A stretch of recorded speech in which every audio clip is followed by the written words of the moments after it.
আর কিছুদিন পরই মাধ্যমিক পরীক্ষা রয়েছে এবং আজকের এই ভিডিওতে আমি তোমাদের মোটামুটি 20টার মতো টিপস বলতে চলেছি, যেগুলো যদি তুমি মেনে চলো তুমি তোমার মাধ্যমিক পরীক্ষায় নম্বরটাকে অনেকাংশে বাড়াতে পারবে। এবং বছরের শুরুতে তুমি যে টার্গেট নিয়েছিলে যে মাধ্যমিকে আমাকে 90% নাম্বার আনতে হবে বা মাধ্যমিকে আমাকে র্যাঙ্ক করতে হবে, যে স্বপ্নটা তুমি দেখেছিলে সেই স্বপ্নটাও কিন্তু তুমি পূরণ করতে পারবে এই কয়েকদিন যদি ভালো করে পড়াশোনা করো আর এই টিপস গুলো যদি মেনে চলো। কি কি মেনে চলতে হবে সমস্ত কিছু বলবো। যারা ভালো ছাত্র রয়েছে বা ভালো স্টুডেন্ট রয়েছে তাদের জন্য বেশ কতগুলো টিপস আছে, যারা একটু দুর্বল স্টুডেন্ট আছে তাদের জন্য অনেক কিছু আছে, আর যারা একটু পাস নিয়ে ভয় পাচ্ছ তাদের নিয়ে অনেক টিপস রয়েছে। আমি চাইলে 10-12টা ভিডিও বানাতে পারতাম এই সমস্ত টপিকের উপর, কিন্তু এখন মাধ্যমিক একদম সামনে, আমাকে একটা ভিডিওতে তোমাদের জাস্ট গাইড করতে হবে। আমার উদ্দেশ্য একটাই যে তোমাদের একটু গাইড করে দেওয়া। যেমন আমি আলাদা ভিডিও বানালে অনেক হয়তো ভিউজ আসতো, বাট দরকার নেই। সামনে পরীক্ষা, বেশি সময় নষ্ট করো না, ইউটিউব দেখেও এই একটা ভিডিও একটু লম্বা হতে পারে, কিন্তু মন দিয়ে পুরো শুনে নাও, পুরো টিপস গুলো বা যা যা আমি বলছি। সবার প্রথমে আমরা আসি, তোমাদের শর্ট কোশ্চেনে অনেক বেশি নাম্বার থাকে, এমসিকিউ আর এসিকিউ ধরে মোটামুটি 30-এর বেশি নাম্বার থাকে, মোটামুটি প্রায় সব সাবজেক্টে 30-এর বেশি নাম্বার থাকে। তুমি যেটা করবে, এমসিকিউ তে আমাদের কোনো অপশন থাকে না, এমসিকিউ গুলো আগে পরপর করে নিলে, যত ছোট প্রশ্ন আছে এগুলোকে পরপর করার চেষ্টা করবে। কোনো প্রশ্ন যদি না পারো মাঝখানে ফাঁকা রেখে দেবে, শুধুমাত্র প্রশ্নের নম্বর দেবে, ফাঁকা জায়গা রেখে দেবে যতটা লাগতে পারে, কেমন? আর প্রশ্নের মধ্যে দাগিয়ে রাখবে যে আমার এই জিনিসটা আমার করা হয়নি। এমন করবে না তুমি বড় প্রশ্ন লিখছো একটা ছোট প্রশ্ন লিখছো, এমন করবে না। ছোট প্রশ্নগুলো এক জায়গায় ঢালা করবে, চেষ্টা করবে সবার প্রথমে করতে, তারপরে বড় প্রশ্ন ইচ্ছে মতো তুমি করতে পারো। এবার এখানে একটা জিনিস রয়েছে, এমসিকিউ তে আমাদের অথবা না থাকলেও দেখবে এসএকিউ তে আমাদের অথবা থাকে। এবার শর্ট কোশ্চেন টাইম বেশি লাগে না, অল্প সময় হয়ে যায়। টার্গেট নেবে আধা ঘন্টার মধ্যে যেন সব শর্ট কোশ্চেন তুমি কমপ্লিট করতে পারো। আধা ঘন্টার মধ্যে একটু প্র্যাকটিস করলে হয়ে যাবে, তো আধা ঘন্টার মধ্যে চেষ্টা করবে কমপ্লিট করতে। এবার এমসিকিউ তে তোমাকে সবই করতে হচ্ছে, কিন্তু প্রত্যেকটা সাবজেক্টেই এসএকিউ তে কিছু অথবা থাকে। যে তুমি এরকম থাকতে পারে যে 2-এর 4 তুমি করো, অথবা দিয়ে 2-এর 4 আরেকটা প্রশ্ন দেওয়া আছে। তো এসএকিউ তে যত অথবা থাকবে তুমি যদি অথবাগুলো পারো তাহলে অথবাগুলো করে দিয়ে আসবে, কেমন? তাহলে এসএকিউ তে যে প্রশ্নগুলো থাকবে শর্ট কোশ্চেন, তার সাথে যদি অথবা লেখা থাকে অথবাগুলো করে দিয়ে আসবে। কারণ কি হয়, পরীক্ষার হলে অনেক সময় তুমি নিজেও বুঝতে পারবে না, কোন একটা এসএকিউ এর উত্তর হয়তো তুমি অজান্তে ভুল লিখে দিয়েছো, বা তুমি প্রশ্নটা হয়তো ঠিকঠাক বুঝতে পারোনি, তোমার অজান্তেই তুমি কিছু একটা উত্তর ভুল লিখে দিয়েছো। সেক্ষেত্রে যদি অথবাটা তোমার ঠিক থাকে তাহলে অথবাতে তোমাকে নাম্বার দেওয়া হবে। এটা অনেকে জানো না, হয়তো স্কুলে পরীক্ষা দেয় না, কিন্তু মাধ্যমিকে তোমাকে, মানে স্কুলে পরীক্ষায় নাম্বার দেয় না, মাধ্যমিকে দেবে। যে ধরো কোথাও 4টে অপশন বা 4টে ধরো প্রশ্ন রয়েছে, বলছে তুমি 3টে করো, তুমি পরপর দিয়ে 4টেও করে দাও, প্রথমটা যদি ভুল যায় পরে 3টের জন্য তোমাকে নাম্বার দেওয়া হবে। তো অথবা যেগুলো থাকে আমরা শুধুমাত্র এসএকিউ এর জন্য অথবাগুলো ব্যবহার করব। আর 2 নম্বরের প্রশ্নে কোনো এক জায়গায় করতে পারি, ধরো কোনো এক জায়গায় একটা দুটোর বেশি করবে না, মূলত জীবন বিজ্ঞানে করতে পারো। জীবন বিজ্ঞান আমি বলে দিচ্ছি, মোটামুটি মনে হয় 17টার মতো তোমাদের 2 নম্বরের প্রশ্ন থাকে, তোমাকে 12টা করতে হয় ইচ্ছে মতো। তুমি 12টা না করে 13টা করে দিয়ে আসবে, কারণ হতেই পারে কোনো একটা শিক্ষক তোমার কোনো একটা 2 নম্বরের প্রশ্ন হয়তো তোমাকে 1.5 দিয়ে দিল, হয়তো প্রথমের দিকে কোনো একটা প্রশ্ন আছে স্যারের ভালো লাগেনি, বা গুণগত মান হয়তো খুব একটা ভালো হয়নি, বা হয়তো ছবি দেওয়ার দরকার ছিল তুমি সেটা দাওনি, তার জন্য কোনো একটা প্রশ্ন 2 এর জায়গায় ধরো তোমাকে 1.5 দিয়ে দিল। কিন্তু তুমি যদি এক্সট্রা কোশ্চেন করেছো, তো লাস্টের ওই এক্সট্রা কোশ্চেনে যদি তুমি 2 নাম্বার পাও তাহলে ওইগুলোকে ধরা হবে। মানে বোর্ডের যারা খাতা দেখেন তাদের এটাই টার্গেট থাকে, বা তাদেরকে আমার নির্দেশ দেওয়া থাকে যতটা বেশি নাম্বার তোমাকে দেওয়া যায়। তো শুরুর দিকে কোনো ভুল করলে পরে যদি অন্য একটা ঠিক উত্তর থাকে তুমি সেটার জন্য নাম্বার পাবে, আর যেটাতে কম নাম্বার পেয়েছো সেটা বাতিল হয়ে যাবে। তো 2 নম্বরে বেশি প্রশ্নের জন্য এটা করবে না, শুধুমাত্র জীবন বিজ্ঞানের ক্ষেত্রে এটা করতে পারো যে আমি এসএকিউ তো সব করে আসবো আর 2 নম্বরের জন্য একটা বেশি করব, বাকি 3 নাম্বার 4 নাম্বার ওগুলোতে এক্সট্রা করতে যাও না, অত বেশি টাইম আমাদের কাছে থাকে না। তো যেটা বললাম প্রথম টিপস, যে এই টিপসে যদি মেনে চলো বেশ কিছু নাম্বার যেগুলো হয়তো কোনো কারণে কাটা যেতে পারতো সেগুলো কিন্তু তোমার বেঁচে যেতে পারে। আমি মোটামুটি খাতাতে সবগুলো লিখে এনেছি, তোমাদের এক এক করে সবগুলো বলতে থাকছি। সবার প্রথম বলে দিলাম। আচ্ছা, এবার 1 নম্বরের প্রশ্ন অতিরিক্ত গুলো করবে এটা বলে দিয়েছি। তারপর চলে আসো যারা একদমই কিছু পারবে না। হ্যাঁ, ধরো এমসিকিউ রয়েছে, যারা একদমই কিছু পারবে না বা যারা একদমই পাস নিয়ে একটু হতে, ধরো পাস করবে কিনা এরকম যারা ভাবছো তাদের জন্য একটু বলে দিই। এমসিকিউ যেগুলো রয়েছে, যতগুলো এমসিকিউ আছে এমসিকিউ এর ক্ষেত্রে তুমি সবগুলো এমসিকিউ একটা অপশন করে আসবে, ক খ গ ঘ ধরো আছে, তো তুমি যেই অপশনই করো না কেন, যেই কটা পারলে সেই কটা পারলে, যেই কটা পারছো না সেগুলো সব কটা অপশনই এক অপশন দিয়ে আসবে। হয়তো সবগুলো তুমি গ দিয়ে আসলে, কিংবা সবগুলো ক দিয়ে আসলে, গ দিয়ে আসার চেষ্টা করবে, মানে তোমার ইচ্ছা, মানে যেগুলো পারছো সেগুলো পারছো, আর যেগুলো পারছো না, ধরো 5-6টা পারোনি বা কিছুই পারছো না, সব কটা এমসিকিউ একই অপশন লিখে দিয়ে আসবে। সেখান থেকে হয়তো 4-5 নাম্বার তুমি পেয়ে যেতে পারো, তো সেখান থেকে 4-5 নাম্বার আমার উঠে যেতে পারে, 25 পেলে আমাদের পাস হয়ে যায়। স্কুল থেকে তো 10 নাম্বার দিয়ে দেয়, আর 15 নাম্বার তোমাকে লিখিত পেতে হবে। তো মোটামুটি এমসিকিউ থেকে ওরকম করলে তুমি কয়েক নাম্বার পেয়ে যাবে। আর বড়র মধ্যে কিছু না কিছু টপিক তো জানো, কোনো টপিকের উপর যা জানো সেটা লিখে দিয়ে আসবে, পাস করে যাবে। পাস নিয়ে অত চেষ্টা করবে, মানে চিন্তা করতে হবে না, খালি খাতা দিলে পাস করবে না। খালি খাতা না দিয়ে যেই টপিকের উপরে প্রশ্ন হয়েছে ওই টপিক সংক্রান্ত মোটামুটি কিছু লিখলে নাম্বার একটু যদি দেওয়া যায় তাহলে টিচাররা নাম্বার দিয়ে দেবে। তো পাস নিয়ে কোনো অসুবিধা নেই আমাদের। এমসিকিউ এর ক্ষেত্রে বলি, জীবন বিজ্ঞানের ক্ষেত্রে এমসিকিউ গুলো পূর্ণ বাক্যে লিখতে হয়। আমি দেখিয়ে দেবো একটু পর বোর্ডে তোমাদেরকে, ইতিহাসের ক্ষেত্রে দেখিয়ে দেবো, ইতিহাসের ক্ষেত্রে কিছু টেকনিক রয়েছে শর্ট কোশ্চেন করার। তো জীবন বিজ্ঞানের ক্ষেত্রে পূর্ণ বাক্যে লিখতে হয়, কিন্তু বাকি সাবজেক্ট গুলোর ক্ষেত্রে শুধুমাত্র তুমি প্রশ্নের নম্বর লিখবে, যে 1 নম্বর দাগের 1-এর 1 দিলে, এবার 1-এর 1-এর ক খ গ ঘর মধ্যে যেই উত্তরটা সঠিক হবে, ধরো গ নাম্বার অপশন ঠিক, তুমি গ নাম্বার অপশন দিলে তারপর ওই গ নাম্বারের মধ্যে যে উত্তরটা লেখা আছে শুধুমাত্র সেই উত্তরটা লিখবে, গোটা পূর্ণ বাক্যে প্রশ্ন লেখার দরকার নেই, এতে সময় অযথা নষ্ট হবে। আমি এখানে একটা ছবি দেখে দিচ্ছি, বোর্ড থেকে একটা প্রশ্নপত্রের উত্তর দেওয়া আছে, সেই ছবি দেখলে তোমরা বুঝে যাবে যে এমসিকিউ গুলো তোমরা কিভাবে করবে। কিন্তু জীবন বিজ্ঞানের ক্ষেত্রে নয়, জীবন বিজ্ঞানটা আমি তোমাদের দেখিয়ে দেবো একটু পর বোর্ডে কিভাবে করবে। এটা গেল। আরেকটা জিনিস আমি বলে দিয়েছি, শর্ট কোশ্চেন গুলো আগে করার চেষ্টা করবে। খাতায় যখন তুমি পরপর করবে, এমসিকিউ গুলো পরপর আগে করে নিলে, তারপর এসিকিউ গুলো। যেই জিনিসগুলো পারবে না সেই জিনিসগুলো তুমি প্রশ্নে দাগিয়ে নেবে, যেটা আমি পারিনি। হালকা দ্বিতীয়বার প্রশ্নটা পড়বে, দেখবে তুমি পারছো কিনা। যদি দেখো না এটা আমি পারছি না, তাহলে একদম সময় নষ্ট করবে না। কোনো একটা এমসিকিউ, কোনো একটা এসিকিউ, যেখানেই হোক, প্রথমবার প্রশ্ন পড়লে যদি পারো লিখে দাও। যদি দেখছো পারছো না, আরেকবার ভাবো এটা আমি পারবো, পারলাম না, সাথে সাথে ওই প্রশ্নটাকে তোমার কোশ্চেন যে প্রশ্নপত্র আছে ওর মধ্যে গোল করে রাখলে, যেটা আমি পারিনি ওটা ওখানে তো ফাঁকা থাকছে, তুমি প্রশ্নের নম্বর লিখে খাতাটা ফাঁকা রেখে লিখে দিলে। আর প্রশ্নপত্র দাগিয়ে রাখবে, অনেক সময় খাতার ফাঁকা খুঁজে পাওয়া যায় না, তো প্রশ্নপত্র দাগিয়ে রাখলে যেটা আমি পারিনি গোল করে রেখে দিলে। সাথে জাম্প করবে অন্য প্রশ্নে। কোনো প্রশ্নে আমরা একদম সময় নষ্ট করবো না। যদি অযথা কোনো প্রশ্নে কয়েক সেকেন্ডের বেশি সময় নষ্ট করো, জাস্ট 30 সেকেন্ড 1 মিনিটের বেশি সময় নষ্ট করো, সেক্ষেত্রে পরবর্তীতে গিয়ে হয়তো তোমার অন্য প্রশ্ন, যেটা তোমার জানা প্রশ্ন, হয়তো ছাড়া পড়ে যেতে পারে। তো আমরা কোথাও সময় নষ্ট করবো না, যেগুলো পারবো সেগুলো আমরা পরপর করতে থাকবো, কেমন? আর যেগুলো পারবো না সেগুলো দাগ দিতে থাকবো। এখানে আরেকটা জিনিস মাথায় রাখতে হবে, অনেকেই তোমাদের মধ্যে আছো যাদের খুব ভালো রেজাল্ট করার ইচ্ছা আছে। অনেকের ইচ্ছা আছে ভৌতবিজ্ঞানে আমি 100 তে 100 আনবোই। অনেকের ইচ্ছা আছে আমি র্যাঙ্ক করবো, বা আমি 95% এর উপরে নাম্বার আনবো। তো যাদের মনের মধ্যে এরকম বড় বড় স্বপ্ন থাকে যে আমাকে র্যাঙ্ক করতে হবে, বা আমাকে অমুক সাবজেক্টে পুরো নাম্বার ফুল মার্কস আনতেই হবে, আমি তো জীবন বিজ্ঞানে একদম এক্সপার্ট, জীবন বিজ্ঞান খুব ভালো পারি, তো 100 তে 100 আসবেই, এই ধরনের ওভার কনফিডেন্স যাদের আছে, বা এই ধরনের ভালো কনফিডেন্স যাদের আছে, তাদেরকে একটা জিনিস মাথায় রাখতে হবে, তোমাকে এমনটা মেনে চলতে হবে, তোমার 7টা সাবজেক্ট আছে, এবার 7টা সাবজেক্টেই হয়তো তুমি 100 তে 100 পাবে না। কোন একটা সাবজেক্টে ধরো ভৌতবিজ্ঞানে ভেবে রেখেছো ভৌতবিজ্ঞানে 100 তে 100 আনতেই হবে, এই মাইন্ডসেটটা আনবে না। তোমাকে এই মাইন্ডসেটটা রাখতে হবে যে ভৌতবিজ্ঞানে যেগুলোই পরীক্ষায় আসবে, আর সেগুলোর মধ্যে যেগুলো আমি পারবো সেগুলো সবকটা যেন আমি ভালো করে লিখে দিয়ে আসি। এক দুটা যদি না পারি কোনো ব্যাপার না, মন খারাপ করার দরকার নেই, আমাকে 100 পেতে হবে, এটা আমার মেইন টার্গেট নয়। আমার মেইন টার্গেট 7টা সাবজেক্টের মোট নম্বর যেন আমার ওই টার্গেটটাকে মিট করে, মানে র্যাঙ্ক করা হোক বা যাই হোক। তুমি নিজেও জানো যারা র্যাঙ্ক করে 100 কেউ পায় না, অনেকে 97 পায়, 98 পায়। যে বছর ফার্স্ট হয়েছে 2024 সালে, তার দেখবে ভৌতবিজ্ঞানে সেও 97 পেয়েছে। তো আরো অনেক কটা সাবজেক্ট একদম 100 নাও আসতে পারে। তুমি হতে পারে কোনো একটা বিষয়ে তুমি একদম স্পেশালিস্ট, কিন্তু কালক্রমে বা কোনো ঘটনাক্রমে হয়তো পরীক্ষার প্রশ্ন কঠিন এসে গেল, তো সেক্ষেত্রে মনের মধ্যে এই কনফিডেন্সটা রাখবে যে আচ্ছা করতে করতে গিয়ে একটা এমসিকিউ তো আমি পারছি না, তাহলে তোমার 100 তে 100 আসবে না, কি হবে? তাহলে ঘাবড়াবে না, কোনো ব্যাপার না, আমার এখানে 100 তে 100 আসছে না, সেটা আমি অন্য সাবজেক্টে ভালো পরীক্ষা দিয়ে সেই নাম্বারটাকে আমি পুষিয়ে দেবো। যেগুলো আমি পারবো সেগুলো যেন একদম ঠিকঠাক লিখে আসতে পারি, এই জিনিসটা নিজের মধ্যে রাখবে। আর কোন একটা প্রশ্ন পারলে না, যারা ভালো মতো পড়াশোনা করেছে সারা বছর, তাদেরকে বলছি, ধরো কোন একটা প্রশ্ন পারলে না, ভয় পাওয়ার দরকার নেই, মন খারাপ করার দরকার নেই, সাথে সাথে মনে মধ্যে এটা রাখবে, ঠিক আছে এটা আমি পারছি না, তো আমি পারছি না মানে কেউ পারছে না, কারণ আমি তো অনেক পড়াশোনা করেছি সারা বছর, তো চিন্তা করার দরকার নেই, আমি পারছি না কেউ পারছে না, তো আমি এমনিতেই সবার থেকে আগে থাকবো আলটিমেটলি, কেমন? তো এই কারণ কোন সাবজেক্টে প্রশ্ন কঠিন হতেই পারে, তো ঘাবড়ানোর দরকার নেই। যেগুলো তুমি পারবে, যতটা পারবে ততটা যেন একদম ঠিকঠাক লিখে দিয়ে আসো। তারপর শেষের দিকে টাইম পেলে ওই এমসিকিউ নিয়ে বা ওই এসিকিউ নিয়ে বসলে যে দেখা যাক পারা যায় কিনা, বা টিচারের কাছে কোনো যদি একটু সাহায্য পাওয়া যায়, যার কাছ থেকে সাহায্য পাওয়া যায়, সেটা শেষে। শুরুতে কোথাও আমরা সময় নষ্ট করবো না। আর আমাদের মাইন্ডসেট যেন এরকম না থাকে যে অমুক সাবজেক্টে আমাকে ফুল মার্কস আনতেই হবে, না, কোনো কারণে প্রশ্ন কঠিন হতেই পারে, আর ওই ফুল মার্কস পাওয়ার চক্করে তুমি ওখানে সময় নষ্ট করে দিতে পারো, বরং ওই পরীক্ষাটা আরো খারাপ হয়ে যেতে পারে। আর একবার যদি তুমি যে সাবজেক্টটাতে খুব ভালো পরীক্ষা দেবে ভেবেছো, আর সেটা যদি খারাপ হয়ে যায়, পরের পরীক্ষাগুলো আরো খারাপ হয়ে যাবে, যার ফলে ওভারঅল তুমি যে টার্গেটটা ভেবেছো সবকটা সাবজেক্ট মিলে আমি এত নম্বর পাবো, সেই নম্বরটা পাবে না, অনেকটা কমে যাবে। আমাদের এটা দেখতে হবে যে আমি যতটুকু পারি, সারা বছর পড়েছি, সেই ততটুকু যেন আমি পরীক্ষার হলে খুব ভালো করে দিয়ে আসতে পারি। যেগুলো পারছি না কোনো ব্যাপার না, কোনো ব্যাপার না, বাকি পরের সাবজেক্ট দিয়ে সেটা আমি পুষিয়ে দেবো, এই মাইন্ডসেটটা আমাদের রাখতে হবে, কেমন?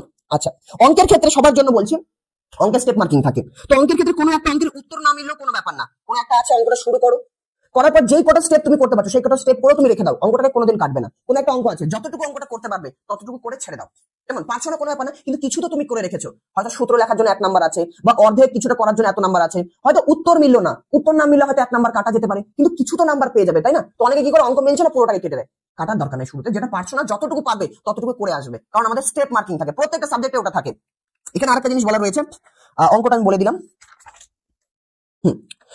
প্রতিটা পরীক্ষা দিয়ে আসার পরে উত্তরপত্র মেলানোর একদমই দরকার নেই। যারা ভেবে রেখেছে, যাদের একটা স্বপ্ন আছে, বছরের শুরুতে স্বপ্ন নিয়েছিলে যে আমাকে মাধ্যমিকে এত নাম্বার পেতেই হবে, আমাকে 90% মিট করতে হবে, বা 650-এর উপরে নাম্বার আমি তুলবো, বা আমি র্যাঙ্ক করবো, যারা এই ধরনের চিন্তা ভাবনা নিয়ে এসেছো, তাদেরকে আমি বলবো, আমরা তো মানুষ, কোনো কারণে কোনো একটা পরীক্ষা যদি আমাদের খারাপ হয়ে যায়, বা আমার জানা জিনিস যদি আমি ভুল করে দিয়ে আসি, আর তারপর আমি যদি জানতে পারি আমি এটা ভুল করে দিয়ে আসি, মন এত খারাপ হয়ে যায়, পরের পরীক্ষাগুলোর উপরেও তার একটা এফেক্ট পড়ে যায়। তো আমাদের যেটা করতে হবে, প্রতিটা পরীক্ষা আমরা দেবো, আমাদের একটা পজিটিভ অ্যাটিটিউড রাখতে হবে যে আমার পরীক্ষা খুব ভালো হবে, আর আমি যতটা ভেবে রেখেছি আমি টোটালি এতটা নাম্বার পাবো, বা আমি 1 থেকে 10-এর মধ্যে র্যাঙ্ক করবোই, এই অ্যাটিটিউডটা নিজেকে রাখতে হবে। আমার পরীক্ষা খারাপ হোক, সবার পরীক্ষা ভালো হয় না, অনেকের পরীক্ষা মোটামুটি অতটা ভালো না হলেও তারাও অনেকটা ভালো রেজাল্ট করে দেয়, অনেকে হয়তো পুরো বইটা ভালো করে পড়েনি কিন্তু তাদেরও রেজাল্ট ভালো হয়। কি করে? ওই অ্যাটিটিউডটা নিজের মধ্যে থাকা দরকার, যে আমি যতটুকু পড়েছি ততটুকু পরীক্ষা হলে খুব ভালো করে লিখে দিয়ে আসবো, আর ঠিক যেটা আমি ভেবেছি সেটা ঠিক পূরণ হয়ে যাবে। এটা মাথায় রাখবে অল টাইম, যেটা তুমি ভাববে সেটাই হবে, কিন্তু নিজের উপর বিশ্বাসটা রাখতে হবে যে ঠিক হবে।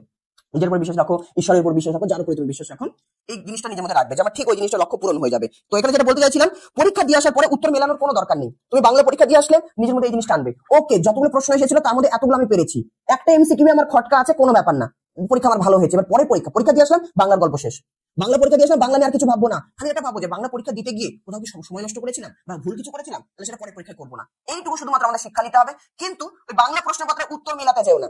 উত্তর না মিলে আমি কি করবো? আমি নিজে জানি যে আমার বাংলা পরীক্ষা খুব ভালো হয়েছে, এবার পরের ইংরেজি পরীক্ষাটাকে আমাকে আরো ভালো দিতে হবে। তো সাথে সাথে বাড়িতে এসে ইংরেজি পরীক্ষার জন্য প্রস্তুতি নেবো।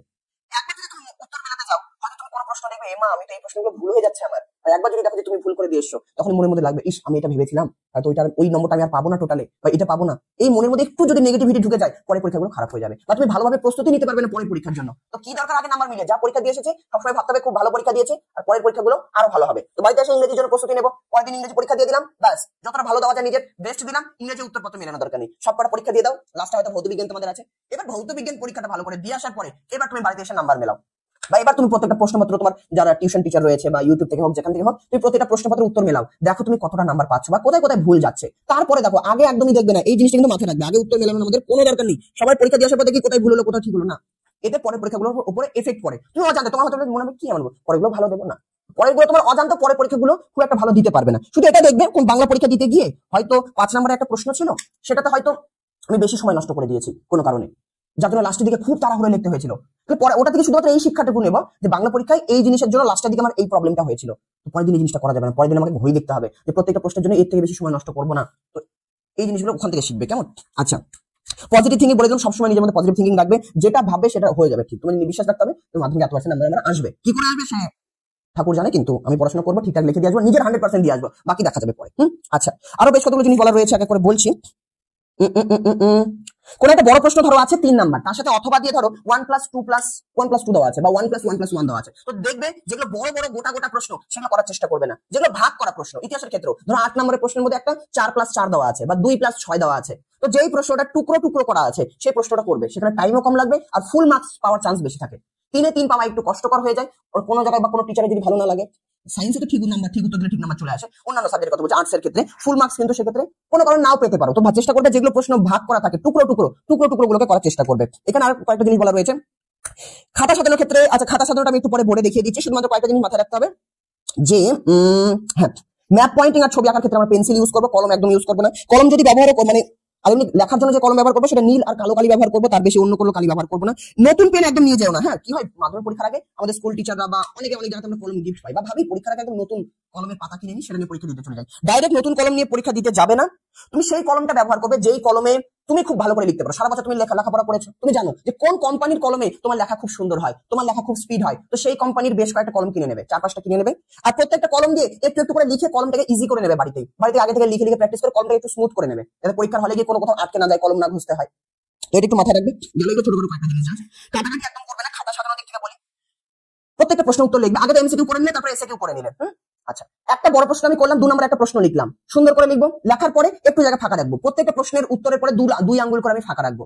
লাস্টের দিকে ধরো আমি কোথাও লিখতে এখানে ধরো বলছি খাতাতে, এখানে আমার একটা প্রশ্ন শেষ হয়ে গেল, এখানে একটা প্রশ্ন শেষ হয়ে গেল, এবার পরে একটা বড় প্রশ্ন আছে 4 নম্বরের প্রশ্ন।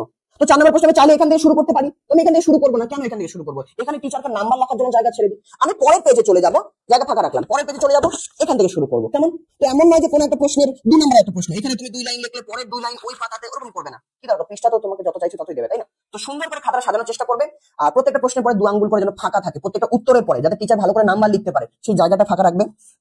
মার্জিন টানা যদি সময় না হয় খাতাটাকে ভাঁজ করে নেবে, আমি দেখাবো কি করে ভাঁজ করবে। আর কোথাও যদি কিছু ভুল লিখে ফেলো, কাটাকাটিটা কি করে করবে, এরকম ঘষে কাটবে না, 1 লাইন নাহলে 2 লাইন দিয়ে কেটে দেবে। কিছু একটা ভুল লিখে ফেলেছো, তো ওটাকে 1 লাইন দিয়ে কেটে দাও বা 2 লাইন দিয়ে কেটে দাও। কোন একটা 2 নম্বরের উত্তর ধরো ভুল লিখে ফেলেছো, এতটা জায়গা খেয়ে নিয়েছে, ওটাকে কি করে কাটবে, জাস্ট একটা লাইন দিয়ে কেটে দাও, ওটা ভুল হয়ে গেছে, ব্যাস। একটা লাইনে বেশি কাটবে না, ঘিচিমিচি করবে না, খাতাটাকে পরিষ্কার রাখবে, তাহলেই হবে। হাতের লেখা মোটামুটি বোঝা গেলেই হলো সুন্দর, এখন তার হাতের লেখা চেঞ্জ করতে পারবে না, তাই না? বোঝা গেলেই হলো, নাম্বার পেয়ে যাবে। আর পরীক্ষার আগে এখনই ব্যাগের মধ্যে একটু কয়েকটা জিনিস আগে থেকে গুছিয়ে নাও, যে ব্যাগ তুমি পরীক্ষা নিয়ে যাবে সেই ব্যাগের মধ্যে তুমি পেন্সিল, রাবার নেবে, পেন্সিল নেবে, স্কেল নেবে, বোর্ড, আর ব্যাগের মধ্যে গুছিয়ে রাখবে। আর কলমটা বলে দিলাম, তো কলম, রুল, রাবার আর আমাদের স্কেল, যে স্কেলে তুমি মার্জিন টানবে সেই স্কেল, আর একটা ছোট স্কেল যদি থাকে ছবি আঁকার জন্য ছোট স্কেল নিতে পারো। আর একটা যদি ঘড়ি থাকে সম্ভব হয় ঘড়ি নেবে, ডিজিটাল ঘড়ি নেবে না, এলাও করবে না। যেগুলো আমাদের অ্যানালগ ঘড়ি হয়, সেই অ্যানালগ ঘড়ি, হাত ঘড়ি যেগুলো হয়, তো ঘড়ি নিয়ে গেলে ভালো। খুব তুমি পরীক্ষার হলে মাঝে মাঝে টাইম দেখবে তোমার টাইম ঠিকঠাক হচ্ছে নাকি। এমসিকিউ আমাকে 30 মিনিটের মধ্যে লিখতে হবে, তো ঘড়ি দেখবে যে 30 মিনিটের মধ্যে এমসিকিউ হয়ে যায়। সময়টা আমাদের একটু দেখতে হবে, সময় কোথাও যেন অযথা নষ্ট না হয়। আর পরীক্ষার হলে ঘন্টা বাজায় আমাকে, 1 ঘন্টা পর 2 ঘন্টা পর হয়তো ঘন্টা বাজাবে, কিন্তু বড় বড় ঘন্টা। আমি যে বড় 2 নম্বরের প্রশ্ন বা 4 নম্বরের প্রশ্ন লিখছি সেখানে যেন টাইম মেনটেন করে আমি লিখতে পারি, তার জন্য একটা ঘড়ি তুমি ব্যবহার করতে পারো। আচ্ছা, ইতিহাসের ক্ষেত্রে আমি একটা জিনিস বলবো, ইতিহাসের প্রশ্নপত্রের ক্ষেত্রে আমাদের একটা জিনিস মাথায় রাখতে হবে যে আমাদেরকে এসে কিউটা দেখো, ইতিহাসের ক্ষেত্রে কি লেখা আছে, বলছে প্রতিটি উপবিভাগ থেকে অন্তত একটা করে 16টি প্রশ্নের উত্তর করো। এটা মানে কি, কটা উপবিভাগ দেওয়া আছে একটু দেখার চেষ্টা করো। উপবিভাগ 1 দেওয়া আছে, 4টে প্রশ্ন দেওয়া আছে। আচ্ছা, উপবিভাগ 2 তে 4টে প্রশ্ন দেওয়া আছে, এগুলো এসে কিউ কিন্তু, হ্যাঁ 1 নম্বরের প্রশ্ন। উপবিভাগ 3 বলে স্তম্ভ দেওয়া আছে, মানে 4টে প্রশ্ন আছে, স্তম্ভ মেলাতে বলেছে। আচ্ছা, তারপর আমরা যদি চলে যাই উপবিভাগ 2.4 এ ছবি আছে, মানচিত্র 4টে করতে হবে। আর এগুলো তোমাদের জন্য নয়, অথবা দিয়ে কি লেখা আছে যে এই 4টে করো অথবা এই 4টে। তো এটা শুধুমাত্র দৃষ্টিহীন পরীক্ষার্থীদের জন্য, যারা ম্যাপ পয়েন্টিং করতে পারবে না তাদের জন্য। তো এটা তো তোমাদের জন্য নয়, এটা আমি কেটে দিচ্ছি।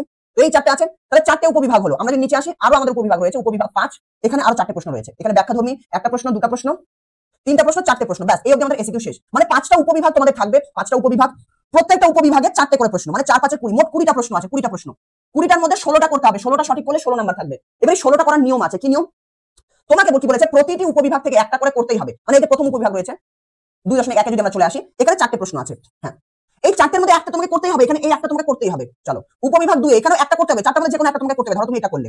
উপবিভাগ 3 তো তোমাকে যে কোনো একটা করতে হবে, 4টার মধ্যে একটা করতেই হবে।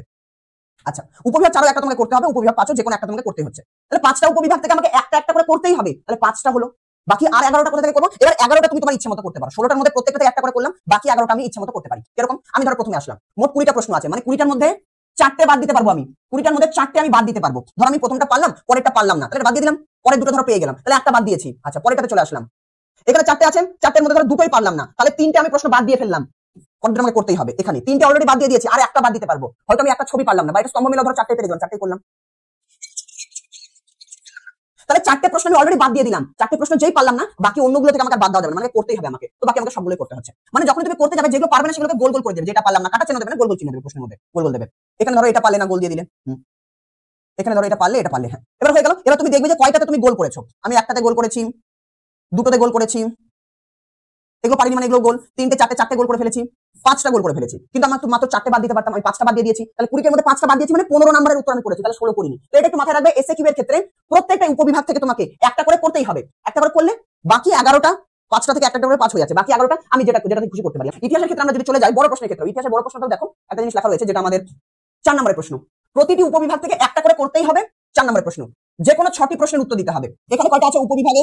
2টো প্রশ্ন আছে, একটা প্রশ্ন 2টা প্রশ্ন। আচ্ছা, পরের উপবিভাগে আমার 2টো প্রশ্ন আছে, পরের উপবিভাগও আমার 2টো আছে, আর পরের উপবিভাগও 2টো আছে, 2টো আছে। তাহলে 4টে উপবিভাগ 2টো 2টো করেন, ছোট করে নিয়ে একটু, ব্যাস 1 2 3 4 5 6 7 8, 8টা প্রশ্নের মধ্যে আমাকে 4টে করতে হবে, সরি 6টা করতে হবে। তো প্রত্যেকটা থেকে একটা করতে হবে। ধরো আমি এখান থেকে একটা করলাম, এখান থেকে একটা, এটা থেকে একটা করলাম, এটা থেকে একটা করলাম, তো প্রত্যেকটা থেকে একটা করে করলাম, 4টে প্রশ্ন হয়ে গেল। এবার বাকি 2টো প্রশ্ন আমি ইচ্ছে মতো করতে পারি, এটা করি, এটা করি, এটা করি, এটা করি, যেগুলো বাদ আছে ওই 4টার মধ্যে ইচ্ছে মতো দুটো করতে পারি। তো ইতিহাসের ক্ষেত্রে এটাই বলা ছিল, বাকি ভিডিওটা কন্টিনিউ দেখো, পরের টুকুটা মোটামুটি এগুলো বলে দিলাম। হ্যাঁ, পরীক্ষার আগে এই যে কটা দিন টাইম আছে, এই কটা দিন আমাদের কয়েকটা জিনিস মেনে চলতে হবে। যদি মেনে না চলো, খুব একটা ভালো রেজাল্ট হবে না। দেখবে কি জিনিস, ধরো আমার পরীক্ষার হাতে আমার আর 7 দিন আছে। এই 7 দিন প্রতিদিন আমাকে রুটিন বানিয়ে পড়াশোনা করতে হবে, কোথাও যেন অযথা একদম টাইম নষ্ট না হয়। ইউটিউব, সোশ্যাল মিডিয়া এগুলো দেখার দরকার নেই। এই জন্য কয়েকদিন আগে আমি ভিডিও দিয়ে দিচ্ছি। আর আমার এই মাধ্যমিক রিলেটেড হয়তো নতুন কোনো ভিডিও আসবে না। আমি চাইলে অনেক ভিডিও বানাতে পারবো, কি করে অনেক কিছু, অনেক অনেক ভিডিও বানাচ্ছে, তুমি দেখছো, ওগুলো খুব একটা লাভ হবে না। হয়তো আমার ভিউ আসবে, কিন্তু আমি যেটা তোমাদের রেকমেন্ড করবো, এই মুহূর্তে ইউটিউব একটু ঘাটার দরকার নেই। এই ভিডিওতে আমি অনেক কিছু বলে দিলাম, এগুলো শুনে নিলে। এবার একটা কাজ করো, প্রতিদিন রুটিন বানাবে, রুটিন বানিয়ে পড়াশোনা করবে, যতটা বেশি পড়া যায় এতটা পড়াশোনা করো। এই কথাটা একদম মাথায় ঢুকে না, যেটা আমি এই মুহূর্তে বলছি। এই পরীক্ষার আগে 7 দিন এতটা পরিশ্রম করো, এতটা পরিশ্রম করো যেন তোমার সারা জীবন মনে থাকে যে মাধ্যমিকের আগের ওই 7 দিন আমি বিশাল পরিশ্রম করেছিলাম। ওই পরিশ্রমটা যেন তোমার মাথার মধ্যে থেকে যায়। যদি ওই পরিশ্রমটা করতে পারো, তাহলে বছরের শুরুতে যেটা ভেবেছিলে, দেখবে ঠিক ওই নাম্বারটা তোমার চলে আসবে। প্রতিদিন রুটিন আমাদের বানাতে হবে। তোমার ধ্যান, জ্ঞান, চিন্তাধারা শুধুমাত্র একটা জিনিসই হতে হবে, যে 7 দিন পর আমাকে পরীক্ষা, এই পরীক্ষায় আমি এত নম্বর আনবই, আর তার জন্য আমাকে পড়াশোনা করতে হবে। ঘুমানোর আগে আমাকে রুটিন বানাতে হবে। তো ঘুমানোর আগে পরের দিনের রুটিন বানিয়ে নেবো, 7টা থেকে 8টা অব্দি এটা পড়বো, তারপর 8টা থেকে 9টা অব্দি এটা করবো, এই করবো। শুধুমাত্র 3টে জিনিস মাথায় রাখবো। আমার এখন শুধুমাত্র এই কদিন কাজ, লেখাপড়া, ঘুমটা যেন 7 ঘন্টা প্রতিদিন হয়, ঘুমটা ঠিকঠাক দেওয়া, কারণ শরীরের খেয়াল রাখতে হবে। শরীর দুর্বল হয়ে গেলে সবকিছু চলে যাবে, মানে কিছু পরীক্ষাও ঠিকঠাক হবে না। তো ঘুমটা ঠিকঠাক রাখবো, আর খাওয়া দাওয়া ঠিকঠাক রাখবো। তো খাওয়া দাওয়া, ঘুম, আর অনলি পড়াশোনা, আর কোনো কিছু না। ইউটিউবে এই ভিডিও দেখা, ওই ভিডিও দেখা, সবকিছু থেকে বেরিয়ে আসো। পারলে মোবাইলটা বাবা মাকে দিয়ে দাও, আর মোবাইল ঘাটা দরকার নেই। সারা বছর যা পড়েছো সেগুলোকে এখন রিভাইজ করো। এই কটা দিন যেই স্টুডেন্ট বেশি বারবার রিভাইজ করতে পারবে, বারবার রিভিশন দেবে, তারই নাম্বার ভালো আসবে। তো এটা আমার বলার ছিল।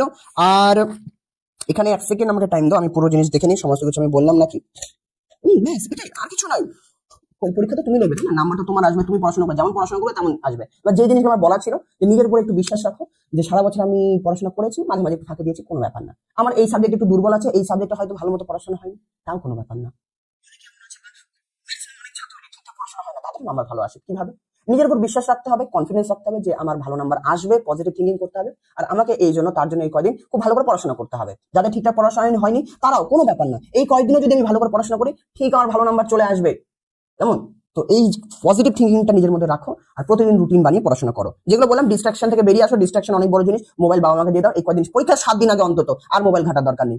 তো যা যা বলেছি আশা করি বুঝে নিয়েছো। এবার আমার ইতিহাসের প্রশ্নপত্র নিয়ে কিছু একটা জিনিস বলা রয়েছে, সেটা আমি বলবো, তারপরে এই ভিডিওটা এখানে সমাপ্ত হবে। আর তোমাদের সাথে হয়তো আমি আর মাধ্যমিক মানে যারা বছর দেবে তাদের জন্য খুব একটা হয়তো ভিডিও আর আসবে না, শুধুমাত্র একটা ভিডিও দেবো যে অঙ্ক পরীক্ষার আগে 3 দিন ফাঁকা আছে, ওই 3 দিনের রুটিন আমি বানিয়ে দেবো। সকালে ঘুম থেকে ওঠা থেকে শুরু করে ঘুমোতে যাওয়া পর্যন্ত কখন কোন সাবজেক্ট কিভাবে পড়বে, অঙ্ক পরীক্ষার আগের 3 দিন সেই রুটিনের একটা ভিডিও দেবো। আজকে এই ভিডিওটা দিয়ে দেবো, হয়তো তুমি পেয়েও গিয়েছো।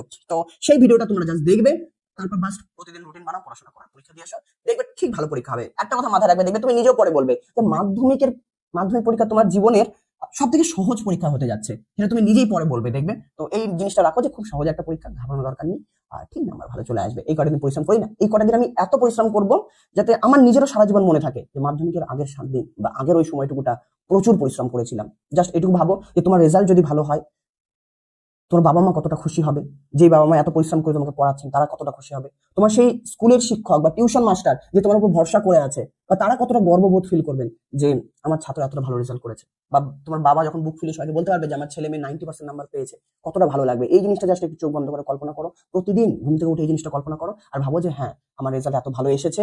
আর সেই দিনটাকে একটু কল্পনা করতে পারো যে মাধ্যমিক পরীক্ষা দেওয়ার পরে রেজাল্ট বেরিয়েছে, তোমার রেজাল্ট এত ভালো হয়েছে, আর সেটা হবেও। তার জন্য আমাকে আজকে সারাদিন এই জিনিসটা করতে হবে, রাতে যে রুটিন বানিয়েছি এই রুটিনটা আমাকে ফলো করতে হবে, তারপর সারাদিন মন বসুক না বসুক যাই করুক আমাকে করতে হবে। পড়াশোনায় মাঝে মাঝে হয়তো মন বসবে না, বা যদি একদম এক ঢালা পড়াশোনায় মন না বসে সাবজেক্ট চেঞ্জ করবে, কোনো একটা সাবজেক্ট টানা পড়তে ইচ্ছা না করলে অন্য সাবজেক্ট নিয়ে বসবে, পড়াশোনার জায়গা চেঞ্জ করে নেবে। 1 ঘন্টার বেশি একটা সাবজেক্ট টানা পড়বে না, 1 ঘন্টা কি আধা ঘন্টা পড়লে 5 মিনিট একটু চোখ বন্ধ করে রেস্ট নেবে, একটু ডিপ ব্রিদিং করবে। এই ধরনের ছোটখাটো টেকনিক্স রয়েছে, এগুলো ফলো করো, দেখবে ঠিক মাধ্যমিক রেজাল্ট ভালো আসবে। তো দেখা হচ্ছে তোমাদের সাথে একদম মাধ্যমিক পরীক্ষার পর। পরীক্ষা সবাই ভালো দাও, বাকি আমাদের সমস্ত শিক্ষকরা তোমাকে আশীর্বাদ করছি আমরা, যাতে তোমার রেজাল্ট খুব ভালো হয়। টাটা।